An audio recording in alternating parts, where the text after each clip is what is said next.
Well, hello, world, indeed. Hey, guys, Jeff DeVerter, Chief Technology Evangelist here at Rackspace Technology.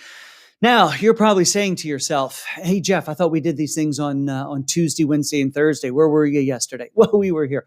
We just had a broken API key and needed to fix that. So we were on Twitter, we were on YouTube, we weren't on LinkedIn.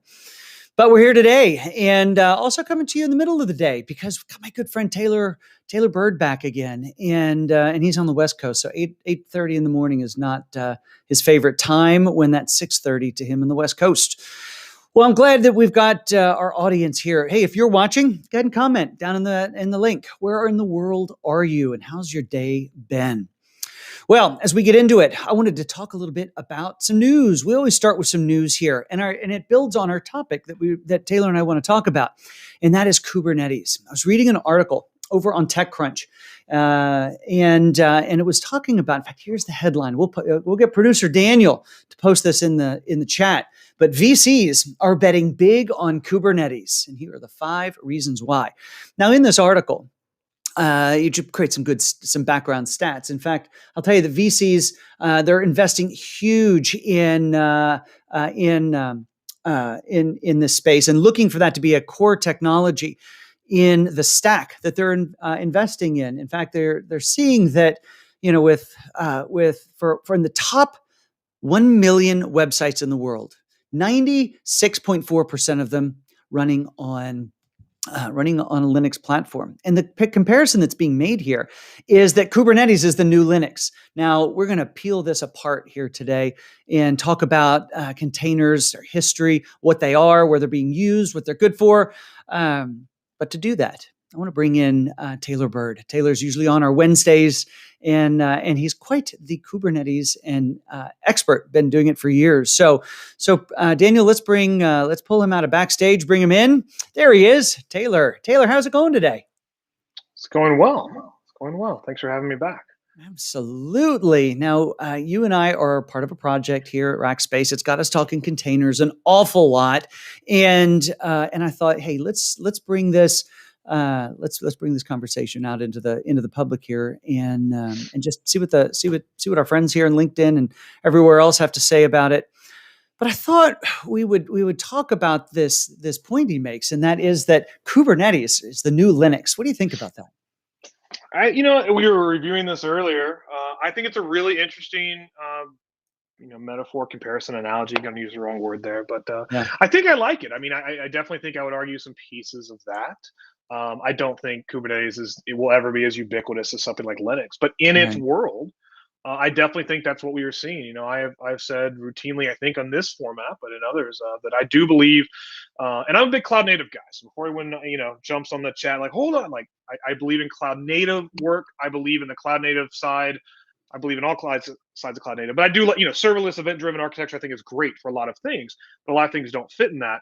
But I do think in the container space, Kubernetes is becoming sort of the way you do Kubernetes or the way you do containers in the enterprise space. And That's so right. I think there are very positives to that, which we're going to get into. I think there's also some negatives into that. But regardless of pros or cons, it's near universal, if not adoption, at least part of the discussion. I think deserves to be recognized.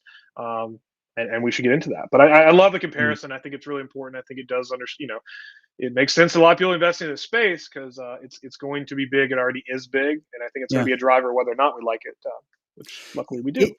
It is a technology that if it's not in an enterprise's tool suite or roadmap, that it absolutely should be considered, and there are a whole lot of reasons for that. We got Mr. Hollis here watching from New Jersey. Glad you are here and loving some K8s too, so that's great. But not everybody lives the container lifestyle and goes deep into that space, Taylor. And everyone's familiar with what an operating system is. They should be familiar with what how to virtualize something. Where does containers fit? Maybe what is a container, and where does it fit in that ecosystem of, hey, I've got a server with an operating system on it, or I've got a VM. Where does it fit?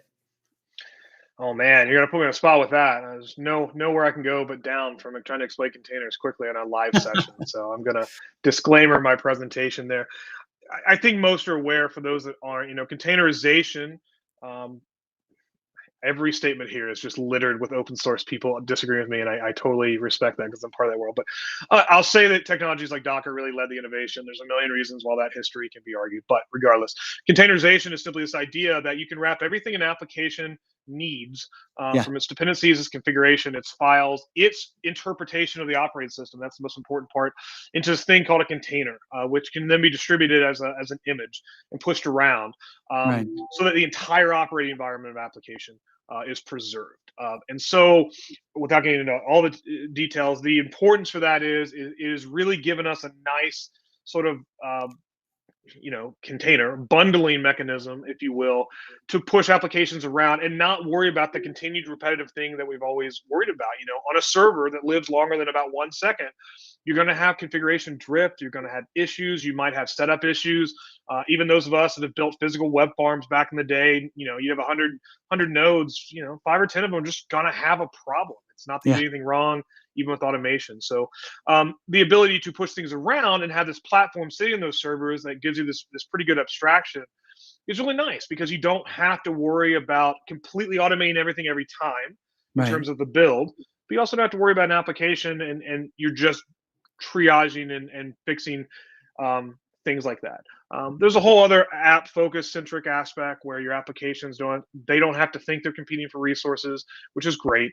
But it's just a really nice deployment development methodology. Originally developed as a developer tool primarily, Yeah. has really become an important tool set in cloud native and migration customers, etc. So yeah, I think it's an important world. And that's my best description of what it is and why it's important right here and now. Right here and right now. Well, I think you said a couple of things I wanna kind of tease apart there. And part of it is you say, you can bundle stuff up and you can ship them around. So first on the bundle up part, one of the things that I love about the fact of containers is that you have the ability to define every aspect of it, in the context of script, in the context of some YAML. And by that, then it becomes very programmatically driven. So when you think about assets as they're part of a pipeline, CI/CD pipeline, containers are just another piece of that. So taking that whole DevOps mindset, it absolutely is a way of enabling not just the code that's going through there, but the infrastructure, the definition of the infrastructure that it runs on, which is huge. But the other piece is when you talk about moving it around, containers can be viewed as both um, a stepping stone as well as a destination. Use the term cloud native. I think that containers are one of the best stepping stones on the journey towards a true, modern cloud native type of an environment. But they're also a destination as well in that context, because it is a perfectly viable way to bundle up some of your cloud native functions and all that, all that technology into a container. Again, creating portability. And that takes us into the whole topic of multi-cloud. But I'll pause for a second and let you respond. Yeah, no, exactly right. I mean, you can get into really interesting arguments around what is cloud native, what's not. I think you've heard us before, even on this format, saying to Mhm. me, I've really evolved my thinking to cloud native is more a mindset around how you develop applications, the focus on applications, calling it cloud native basically because that was the promise of public cloud way back in the day. Yeah. Um, and really enhancing that, focusing on your applications, building apps for what they need to do. That's cloud native to me. There's a whole other side of that coin where some people say cloud native is just serverless. It's serverless Mm. and cloud native platform concepts like API gateways, etc., and event-driven architecture. And I love that side of it. I think that is awesome. I love serverless technologies across all the clouds, all the functions and service stuff, even Knative. You can see the Mhm. meat middle and the technology. I love that. And I do think for a lot of applications, that is where they need to go in event-driven nature. But for a lot of applications also, they're either not going to be able to get there because Mhm. rewriting your app doesn't make sense for a lot of applications. And even the ones that maybe can get there, they're not going to get there overnight. And I don't think, I could be wrong, could come back to this in 5 years and be totally wrong. I don't think you're going to see third party software companies deploying applications as serverless binaries that you deploy. They're just going to make Yeah. that a SaaS product. But there are a lot of industry third party tools in big, manufacturing, bioscience, etc., software that still has to be deployed Yeah. and managed. Distributed architectures, edge architectures. You're still going to put things on oil rigs. You're going to put things on cruise ships. So there's a lot of places where you still have software, and I do think containers are a bundling technique for that too. I think you're going to start to see a lot more third parties deploying everything as, here's how you can install it yourself. Here's the setup file. Here's the I'm going to say that here's the disk because I'm still living in a world of physical media The use floppy, cases. the floppy. But also we're here's the container, and I think that's going to be so. I do think it's both. I think it is a cloud native destination because you can do a lot of the ideas around building applications for what they need to do without worrying about everything else. So I think you can very cloud native apps in a container Kubernetes, right? The Cloud Native Computing Foundation, name in the title, is primarily a container centric and supporting technology. I'm not insulting; it's very serverless as well, but we know Yeah, it's a key part of that equation. But I do think it's a good stepping stone and a good way to get as cloud native for apps that will never be serverless because they'll be replaced by something or they need to linger. And so it is an interesting. It's important for all types. Now I think there's some downsides of that which we can get into. It doesn't make you cloud native because suddenly you're containers, and that's a that's false right. doubt. But I do think it serves both purposes, and that's what makes it such a pervasive technology. It's going to continue to grow because it's going to be used for a lot of things in the next coming years. Well, yeah, just to your point, it doesn't make you cloud native because you're in a container, nor any more than it makes you cloud native because you moved your VM out into AWS, Azure, or Google. You're just in a different data center in that context. But that I think you talk about strategy. Um, and it becomes a great way to do the. I hate the term lift and shift because that makes it sound like we stop. It should be move and improve as you get your workloads into a cloud based environment, and then you can start to pick them apart. In some cases, pick them apart into a container. Now, for those companies, as you think about heading down that cloudy sort of road, this is the other reason I love a containerized approach because they can do that on prem. They can do that before they ever leave the data center. And once they're comfortable with the containers, they're functioning well, you can start to pick those up. Remember the portability aspect. And now the container is off to wherever it needs to go, whatever the cloud of choice. Yeah, no, agreed. And you mentioned earlier, I mean, you can make these containers fit in nicely because they can host quote unquote legacy applications. It's not all they're meant for. It's obviously not, but they can host legacy applications. In certain scenarios, they can even do stateful applications. We can get into that argument later, but they can. And so a lot of options. They're a very important tool in that toolkit. But what I like about containers, even from a legacy or a migration standpoint, is that you can start to adopt some of those non-application focused cloud native things, right? Your Yeah. automation, your infrastructure as code, declaring everything in a declarative format, start, Git driven architecture, GitOps, DevOps, etc. Containers are fully compliant with that, which I think is Yeah. the fundamental step. You can easily make an argument for a lot of apps. Why wouldn't I just do this on a VM if it's going to occupy 100% of a node? And I see that train of thought, but I do think there are places where if that one app is one of 100 apps you manage, there's a lot of things we said in putting it in a container and managing like everything else, because then you're not limiting the talent on your teams by making them learn how to manage 5 different things. You can say, we're going to be a container first company or container and serverless first company. And then everyone's looking forward, even with the applications that might be a little bit aged. So I think there's a lot of power in that. There is a lot of power in that. And you think about the power that comes from the technology or it is unlocked from the technology. A lot of times, um, most times, many times, people look at technology as the solution, as the golden arrow that's going to solve their modernization or business problems. In reality, looking at any technology through that lens sets you up for failure. Usually, what we have found over the years in our careers is that it's the people that need updated, it's the processes, it's the business that's running on behind it. Technology is a supporting aspect of that. In some cases, it's a catalyst to it, but in all cases, it's not on its own. And so it really should be viewed, I would say, more of, and I may be right or wrong about being this direct, but one of the tools in the toolbox that you utilize in this road towards modernization of your businesses. Yeah, I think that's both the positive statement and the negative, right? I mean, this is what I see. We can maybe we will, and you can come back to this one, but we're starting to see a lot of customers use the term containerization and Kubernetes as synonyms in place of each Oh, other. yeah. And I caution customers from doing that. I don't think that's necessarily the right way to think about it, but I do think Kubernetes is really important. But what's interesting about Kubernetes is it is a platform, right? You can say serverless is a platform, but I actually think serverless is more of a mindset and an architectural pattern than anything else. There are different platforms you use it, but Kubernetes is a platform, right? It's open source platform. It runs on top of things, right? Yeah. EKS in AWS is Kubernetes more than it's AWS. And someone from Hmm. AWS is throwing a dart at their screen, but it's true. And that's there's power in that. But there's also a lot of risk. It is a platform that starts to make everything look, it's portable, everything looks the same. Well, that starts to look a lot like those least common denominator approaches that we speak so violently against. And so I Yes. think that's the risk pattern too.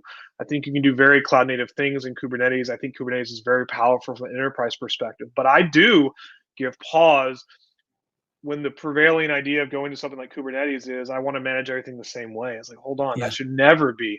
And so I do think that's the risk with this broad adoption of Kubernetes as a platform. It's awesome to see all this investment money coming into the space. I think that'll drive a lot of innovation from a lot of players. Um, but it's also going to create a lot of products on top of which that I think are limiting to customers. And it's going to be interesting to see. Right. Kubernetes is one of the few things in the IT history book of the world that exists in this space. It's a platform that feels a lot like a third-party product, but it's open source, but it's adopted by enterprise. So we're in this interesting space. Not the first to do it by any means, Yeah. but very relevant now. So that's where I see the risk factor coming from is that hey, we're just going to use it to manage everything. Well, that's not what I want you to do, right? That's not what I'm telling you to do. And so I think there's some major risk in that. And I also think there's risk in the complexity of something like Kubernetes, which we can get into. Yeah. So Ron in the chat actually makes a really interesting point, kind of along where we are here, saying, do we see Google Anthos as easing container management in multi-cloud scenarios, or is it limited in its influence? And I think we could broaden that out too, because we could say Google Anthos. We could also say, I think Outpost fits into that part of the scenario to a degree as well, and Azure Stack Hub, whatever we call it these days. I think the short answer is they're all limited in their influence. In just because Google Anthos, all of them, none of them have seen all that much traction compared to what the marketing had said and what we had maybe even sort of expected across all of them. I think the point though is solid in that containers. We believe that it is actually helping enable true multi-cloud. And when we say multi-cloud, I think we have to define that as well. And I was asked the question in a conversation earlier today, and that is, how do we see multi-cloud evolving as we talk to, the customers? We've got a few customers here at the company. Is it that I have a workload that runs in one cloud and another workload that runs in a different cloud, or do we see workloads spanning clouds, just to simplify it?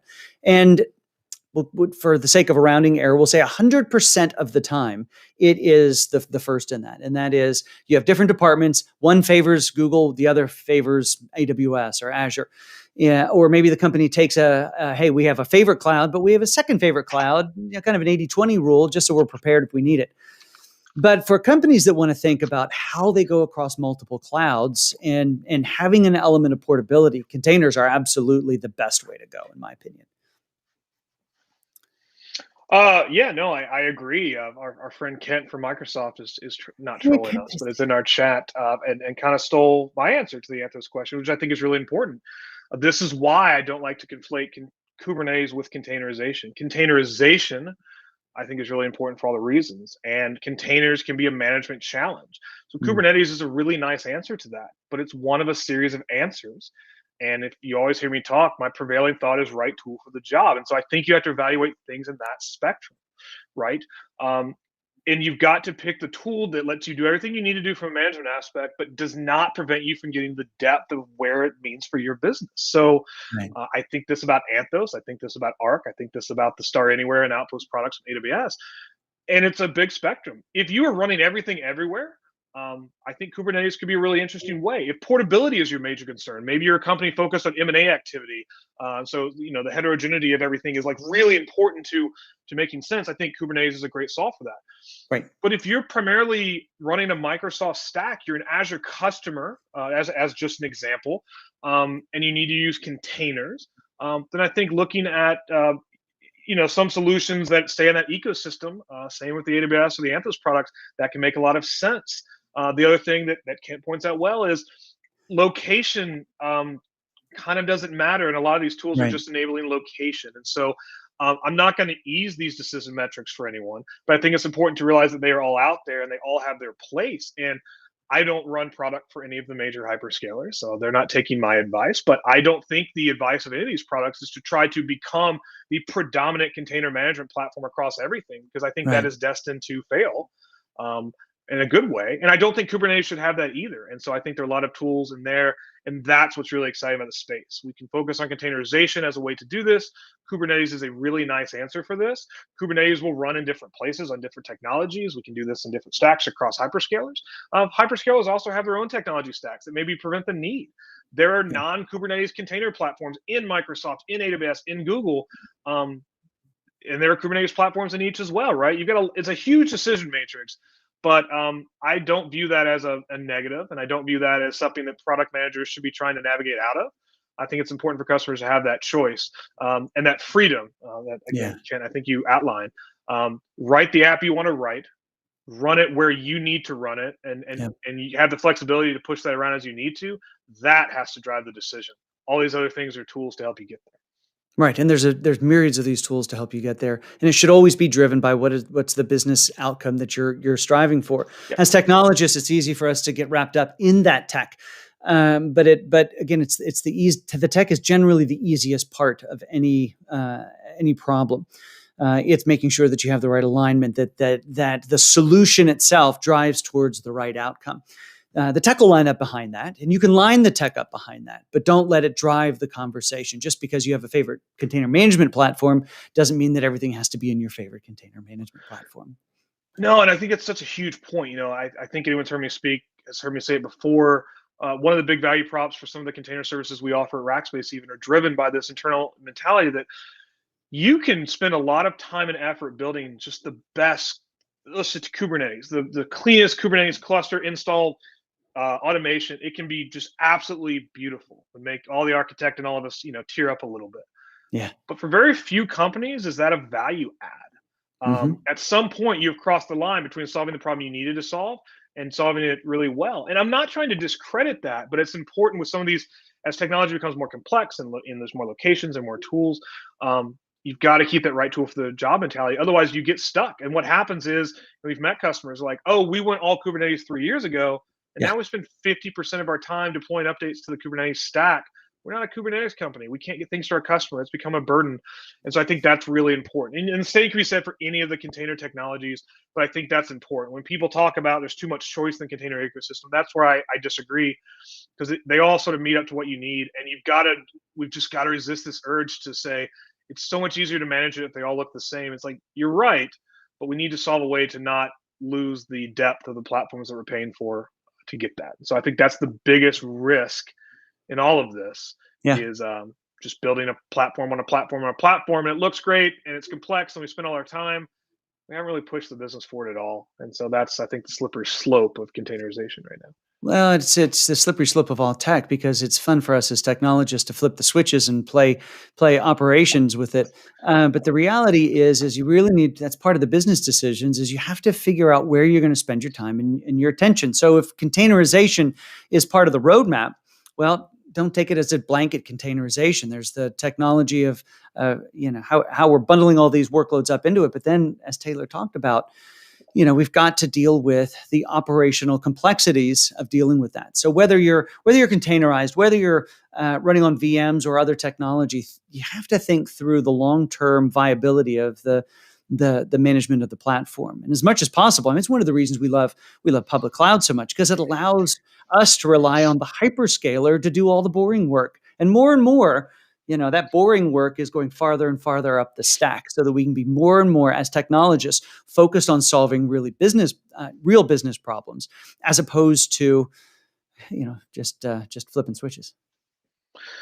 Yeah, no, I think it's well said, and I think all I'd even add or supplement is even to, you said long term viability, and I do think that's important, but Mhm. it should be the long term viability of the application, and oftentimes Right. it's sort of a Heisenberg uncertainty principle of long term viability of the platform.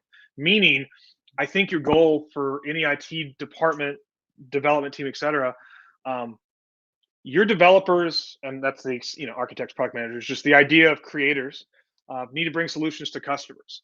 Everything else is just an enabler of that. So that might be containers today, it might be containers and serverless today, The real focus should be, how do I take those creative ideas and get them into a way that helps my customers and stays up and stays running.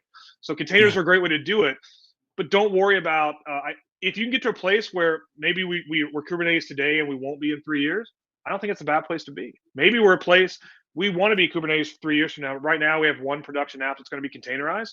I don't know if you look at containers. Don't waste the time. Get the container mindset, the automation. It's Yeah. really important to think about that flexibility. Your customers needing solutions and your creators on your teams being able to offer that, those are the only two things that won't change in technology. So we Yeah. need to focus on being able to adapt to that in a way that is compliance friendly, in a way that is safe and secure. I'm not saying just remove that, but I think that's the real transformation of the IT industry right now. Is we have to stop, like you mentioned, we're not focused on the infrastructure, the platforms. There are people that are focused on that, sure. But if you're a developer, that's probably not your concern. It shouldn't be how long will the platform exist. It is, if I'm delivering you services, I need to make sure that I can get your ideas to my customers. And so don't get buried in the idea of we need to become 80% Kubernetes in 5 years. You probably don't. That's probably a metric that was misaligned. And so I think that's really important. And I mean that of anything. I think that's true of serverless. I think that's true, candidly, of public cloud, right? You're going to know if you analyze what portion of your business needs to be public, private, non-cloud, distributed, edge, whatever. Yeah. Resist the urge to make everything be in one place so that you can say, I'm an X shop. I don't think that's the best path. If we, again, right tool for the job, that's got to drive all conversations. So I think that's really important. Right tool for the job. Hey, some great conversation here, Taylor, and some great conversation down in the chat. And you've got a Beard fan, which is always awesome.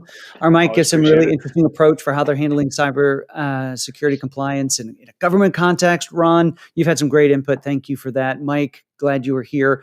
Guys, we'll be back tomorrow about the same time, I think around noon 30, with Kent Kingery, who's been in the chat as well, providing. So he's got his Thursday slot. I'm looking forward to that. In fact, let's tell you exactly what time we're back tomorrow. These times are Central Time, and it looks like we're going live at noon o'clock. And then Taylor, we'll be back together. Actually, Taylor, I'm out next Wednesday. You might be flying solo. All right. Well, it could be here, guys. We'll have to see.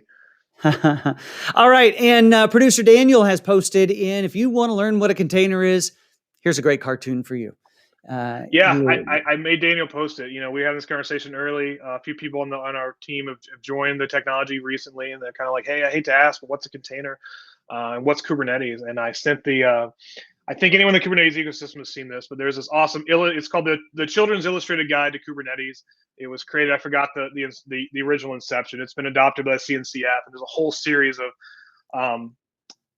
Kubernetes tutorials. Prometheus is in there, but it's told from the perspective of a children's book. And I, to this date, as someone who has done multiple production grade Kubernetes cluster, the best explanation of the technology. So for anyone that's joining us and they've never seen this, that's really, honestly, non-joking, a great way to get started, and it can open up some good questions. So I recommend you take that link. It's worth the watch for sure.